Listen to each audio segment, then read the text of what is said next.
பழங்காலத்துல கடிகாரம் எப்படி இருந்திருக்கும் வாங்க பார்க்கலாம். நம்பர் 1, முதல்ல மக்கள் சூரியனை தான் கடிகாரமா பார்த்தாங்க. சூரியன் உதிச்சா காலை, தலைக்கு மேல வந்தா மதியம், மறைஞ்சா சாயங்காலம். நம்பர் 2, அதுக்கப்புறம் சூரிய கடிகாரம் வந்துச்சு. இதுல தரையில ஒரு குச்சியை நட்டு அதோட நிழல் விழுற இடத்த வச்சு டைமை கண்டுபிடிச்சாங்க.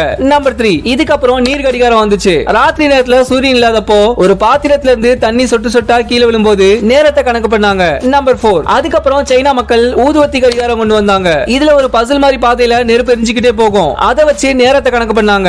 நம்பர் 5, அதுக்கப்புறம் கேண்டில் கிளாக் வந்துச்சு. இதுல கண்ணாடியில டைம் எழுதி இருக்கும். கேண்டில் உருக நேரம் தெரியும். நம்பர் 6, அடுத்து மணல் கடிகாரம் வந்துச்சு. இதுல மணலை நிரப்பி 1 மணி நேரத்துக்கு ஒரு வாட்டி நேரத்தை கணக்கு பண்ணுவாங்க. இது அந்த நேரத்துல ரொம்ப ஃபேமஸ். நம்பர் 7, அதுக்கப்புறம் பெண்டுலம் கிளாக் வந்துச்சு. இது கரெக்டான டைமை காட்டுச்சு. ஆனா இதுல ஹவர் முள் மட்டும் தான் இருந்துச்சு. இத பெரிய டவர்ஸ் மேல மட்டும் தான் வச்சாங்க.